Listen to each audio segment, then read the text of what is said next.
Boa noite, boa, olha quem está cá hoje. Como estão vocês? Hoje vamos falar da clarividência, da clareaudiência e dos corpos áuricos, ou melhor, das cores da aura. E são perguntas que as pessoas fazem muito. E então eu tinha que falar neste assunto um dia, não é? Então, a clarividência, como diz a palavra, vem de vidência. Os videntes são pessoas capazes de ver coisas. A clarividência é a capacidade para conseguir ver algo para trás ou para a frente. De acordo com os ensinamentos de Lobsang Rampa, que é quem eu considero o maior mestre nestes assuntos, há várias formas de desenvolver a clarividência. Supostamente todas as pessoas têm capacidades clarividentes. Essa clarividência geralmente está associada a algum tipo de objeto. Porquê? Porque os objetos têm um campo magnético. Por exemplo, vou segurar num isqueiro ou uma peça qualquer da minha casa ou da casa de outra pessoa. Essa peça teve ali dias, meses, anos. E todas as partículas desse objeto, todo o campo magnético dessa peça, vai receber a informação do que esteve à sua volta. Portanto, tudo o que acontece nas nossas vidas cria um campo magnético, cria um registro, que no fundo é o equivalente ao registro akáshico. Então vamos supor que este isqueiro está na casa de alguém há 10 anos. As imagens, os sentimentos, as projeções de tudo o que acontece ali vão ficar registadas nesta peça, portanto no magnetismo do objeto. Claro que os objetos metálicos, por exemplo, têm muito mais magnetismo do que um objeto de plástico, mas pronto. Mas todos os objetos têm o seu campo áureo, têm a sua aura, têm o seu campo enérgico. Então, para desenvolver a clarividência, nós temos que segurar nesse objeto. É assim que se faz. Fechar os olhos e ficar à espera que venha uma mensagem, que venha uma imagem com algo que aconteceu no passado ou algo que pode acontecer no futuro, em consonância com a capacidade de cada um. O mais usual é ver, você pode, por exemplo, segurar numa pedra e pode ver quem é que vai a seguir mexer nessa pedra. Portanto, isso pode acontecer, mas o que mais acontece é a visão do passado. Tudo isto porque todas as imagens ficam registadas no registro akáshico. Então todas as coisas têm um magnetismo, sendo ele bom ou não.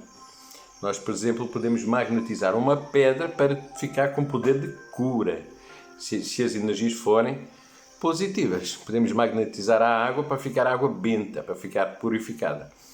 E cada artigo, cada objeto à nossa volta recebe a energia desse espaço.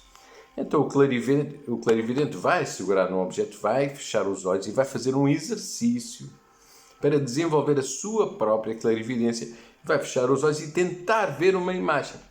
E vai-lhe aparecer uma imagem mental de onde esse objeto já esteve.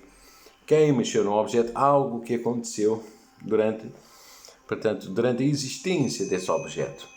Então é assim que funciona a clarividência. Outros modos de clarividência muito utilizados são utilizados pelos videntes para olhar, para conseguir ver algo para a frente ou para trás. Então o que é muito utilizado? Reflexos. E porquê reflexos? Porque no nosso mundo material nós só conseguimos ter acesso à nossa visão concreta. Nós só conseguimos ver daqui até ali. E no reflexo, de alguma forma, fica refletido aquilo que nós não conseguimos ver neste plano.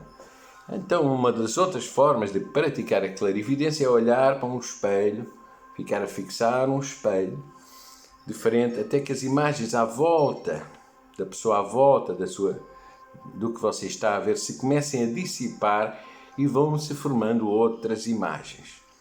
E se a pessoa ficar com muita atenção, vai começar a ver para lá dessas imagens e vai aparecer uma história que pode fazer parte do passado ou do futuro. E é assim que os clarividentes trabalham. Portanto, eles começam a olhar para um reflexo e esse reflexo vai abrir um campo magnético para uma outra dimensão em que tudo isto já aconteceu. Por exemplo, por isso é que há aquela história das bolas de cristal, porque brilham. Os cristais, por exemplo, pode segurar num cristal e ficar a olhar para ele. Tudo o que tiver brilho pode refletir imagens do que ainda não aconteceu, ou do que aquilo que já aconteceu há muito tempo. E o clarividente vai segurar nesse cristal e vai observar. Isso é, no fundo, um portal para o registro akáshico. Eu creio que essa é a melhor explicação que podemos dar sobre a clarividência. Depois, sobre a clareaudiência. Clareaudiência já é o que nós conseguimos ouvir. Portanto, existem vários tipos de clarividência, clareaudiência. No fundo, todos os nossos sentidos que estão associados à visão do que está do outro lado, ou à audição do que está do outro lado, se chamam clarividência ou clareaudiência. Então, quando nós ouvimos um som estranho, um zumbido no ouvido, como vocês já viram lá no outro vídeo anterior, nos vídeos anteriores em que falam lá do comando Ashtar, em que eles dizem mesmo que as mensagens que eles enviam são muitas vezes em forma de um zumbido no ouvido. É uma forma de dizer, estamos aqui, desperta, é o despertar. Outro tipo de situações é, por exemplo, pessoas em que morreu alguém e esse alguém comunica diretamente com as pessoas.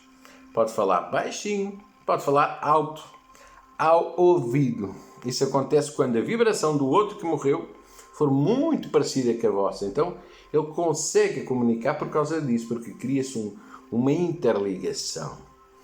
Por vezes as pessoas sentem o outro, sentem a presença dele, podem cheirar a presença dele, sentir o cheiro dele ou dela, ou podem até mesmo ouvir.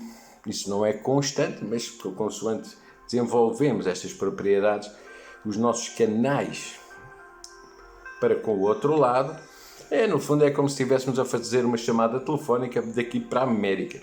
Nós não podemos ver a América, não podemos ouvir a América, mas fizemos uma chamada telefónica e já ganhamos um acesso. E é assim que funciona o sistema de clarividência e clareaudiência e destes sentidos todos que nós por vezes percebemos, como o cheiro de rosas, que geralmente significa que está uma presença nossa querida próxima.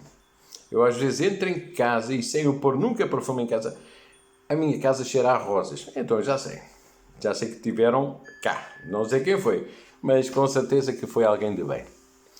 Agora, a respeito da aura, estão sempre a perguntar as cores da aura, como é que é a aura.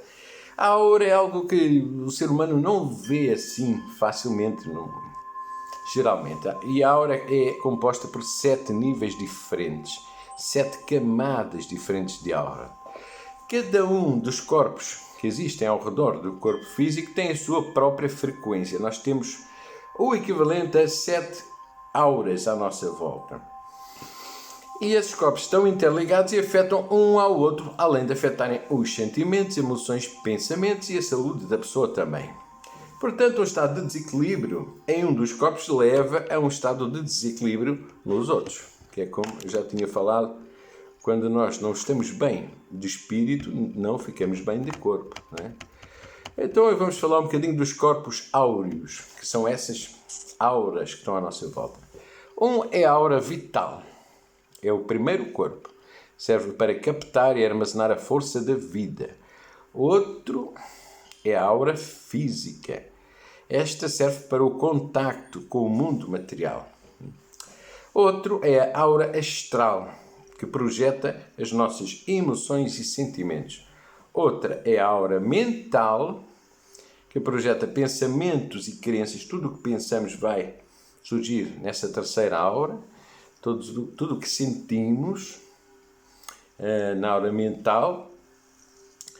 Quarta aura, pensamentos e crenças, tudo o que acreditamos. Quinta aura é a mental e superior, que tem os pensamentos abstratos, tudo o que é já mais avançado vai para a quinta aura, por exemplo, o desenho, por exemplo, a pintura. A sexta aura é a aura búdica, chamam a aura búdica, porque está associada ao nosso espírito. E a sétima aura, que é a átmica, tem a ver com a ligação, com o contacto com a divindade universal, com Deus. A sétima aura é aquela maior de todas, é aquela que sente Deus lá. Os significados e cores da aura. A aura violeta significa intuição elevada e aspiração dos poderes psíquicos e despertar de dons extrasensoriais. É uma aura muito boa. A aura índigo, que é uma espécie de azul, é um azul claro, significa intuição e sensibilidade profunda. É a cor das crianças, que têm as crianças índigo, geralmente é uma aura índigo. Por isso é que as crianças índigo, ou os seres índigo, se chamam índigo. A aura azul significa alta capacidade de comunicação verbal e visual e presença de criatividade. É parecida com a índigo. A aura verde significa equilíbrio das emoções e pensamentos, mostra um forte amor pela natureza e pelos animais. Já aquela pessoa da aura verde está muito associada aos animais. E como é que nós vemos essa aura? Sem vermos essa aura, eu já vou explicar. A aura amarela significa inteligência, alta capacidade de raciocínio, lucidez e muito otimismo. A aura laranja significa vitalidade e boa saúde, porém pode estar ligada a stresses causados no nosso dia-a-dia e vícios. Portanto, laranja, saúde. A aura vermelha, preocupações excessivas com dinheiro, obsessões, ansiedade ou nervosismo elevado. Depois ainda existe a aura rosa, que significa amor, ternura, sensibilidade, arte, carinho, pureza e compaixão. Eu esqueço-me sempre aqui disto. Ok, estão a ligar para mim. Pureza e compaixão. A aura negra significa sentimentos muito negativos, como raiva e ódio e intenção de controlar e dominar os outros. Por último, a aura cinza. Pronto, cinza é depressão, tristeza ou desânimo com a vida. Portanto, não liguem aí à minha camisa hoje, não tem a ver com desânimo, tem mesmo só a ver com... Era aquela que estava ali. Agora, como é que nós conseguimos ver essas cores da aura? Muita gente pergunta como se faz para ver. Bem, é possível ver as cores da aura, mas antes de ver a aura, temos que fazer um exercício que é descobrir o nosso corpo etérico. O corpo etérico é muito mais fácil de ver do que a aura. É o nosso campo magnético. Então esse corpo etérico é branco. E os primeiros exercícios são feitos assim. Você, com um fundo negro por trás um fundo escuro, por exemplo, no quarto escuro, apenas com uma luz muito suave atrás. Eu não posso fazer agora aqui, porque senão ficava tudo demasiado escuro. Você tem que colocar 2 dedos assim e ficar a focar no espaço que está entre os 2 dedos. Por exemplo, no quarto, no local escuro, sempre com o fundo o mais escuro possível. Um fundo bem suave. Se tiver luz, não dá. Tem que ser um fundo bem escuro, assim quase parecido com este, mais escuro ainda. E depois, no meio dos seus dedos, você vai focar, em vez de focar um dedo, outro dedo, ou a parte de trás, vai focar o meio dos dedos. Se ficar a focar esse bocadinho ali, você vai descobrir uma cor branca, uma luz branca que a sua visão normal não vê, mas quando começar a focar durante 1 minuto, 2, você vai encontrar um branco aqui.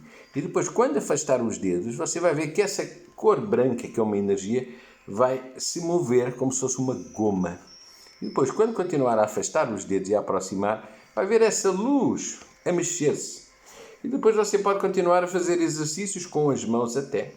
Pode colocar uma mão inteira, ficar a olhar para o espaço entre este dedo e este, e depois de ficar a olhar por um bocado, o seu campo magnético fica ali, você vai ver um branco aqui, e quando afastar a mão vai ver que fica ali a sua mão vai estar aqui, vai estar ali o vazio da sua mão e o seu campo magnético vai estar lá a desenhar a mão toda, o que é bem interessante. E essa cor é branca. Para ver as cores da aura, há situações que são fáceis. O nosso subconsciente vê a aura. O subconsciente vê a aura. Nós não vemos a aura. Mas sabe aquela pessoa que a gente, quando pensa nela, já dizemos, tudo negro, já vem uma imagem de negro. É porque essa pessoa tem uma aura negra. Quando a gente pensa numa pessoa e visualiza logo ali algo de cinzento, veja bem, existe uma associação à depressão. Eu, por exemplo, costumo usar azul, não é habitat cinzento, mas o azul é a minha cor. Eu sei que a minha aura é azul por causa dessa cor. E aquela pessoa que se identifica muito com o verde, o verde, são pessoas que já têm uma aura verde, têm um equilíbrio das emoções e pensamentos e uma ligação pela natureza e pelos animais. A outra pessoa cuja cor constante à sua volta é o amarelo, aquela que se veste de amarelo, e a gente diz, fica tão bem de amarelo, tem o cabelo amarelo, o amarelo, e que nós, quando olhamos para a pessoa, já associamos a amarelo, significa inteligência, alta capacidade e raciocínio. E a aura vermelha, lá está. Se você pensar bem, aquelas pessoas que lhe fazem de alguma forma lembrar a cor vermelha e você nem sabe bem porquê, é porque quando pensa nessa pessoa já está a ver a aura à volta dela e a cor que ela mais emana é o vermelho. Então a melhor forma de ver a aura é mesmo com a percepção extrasensorial. É claro que há pessoas que têm a capacidade de ver a aura, mas isso é muito poucas pessoas. E já estamos a falar de um campo que já é preciso ter um nível muito, ou então mas simplesmente o dom ou a capacidade para olhar para uma pessoa e já estar a ver a aura dela. A forma mais fácil não é ver com os olhos, é sentir. Tudo o que está ligado com o além não é visível aqui. A gente não vê um morto ali, um morto vivo, um espírito. A gente sente o espírito. É possível de ver depois de o sentirmos muito. Nós sentimos tanto que ele se materializa. E é assim que funciona. Eu espero que tenham ficado satisfeitos com esta explicação. Podem treinar os vossos sentidos, a vossa clarividência. Isto são exercícios que demoram tempo. A pessoa pode fazer uma experiência, ir à rua, pegar numa pedra, ou ir à casa de alguém, perguntar, posso levar isto aqui? Está aqui, esta velinha aqui, está aqui há quanto tempo? Posso levar esta velinha? Pode. E você treina, segura e fica de olhos fechados a querer visualizar qualquer coisa e deixa que as imagens venham. E muitas vezes as imagens vêm. É um sentido que você tem. Você diz, mas isto será a minha imaginação. Não é. A imaginação não inventa coisas. Você vai ver pessoas, vai ver lugares. Até pode ser ver algo no passado com 100 anos, com 200 anos, com 1000 anos. Depende. Por isso é que convém escolher objetos que durem tempo. Como é o caso de, por exemplo, uma pedra ou uma estátua de marfim ou um pedaço de madeira que pode já ter 100 anos ou 200. Porque senão não dá para ver tanto para trás, não é? Eu espero que tenham gostado. Voltem sempre. Não se esqueçam de subscrever o canal, de meter um like, de dizer que foi muito bom, fantástico, Bruno, maravilha. E eu agradeço também, tá? Até à próxima.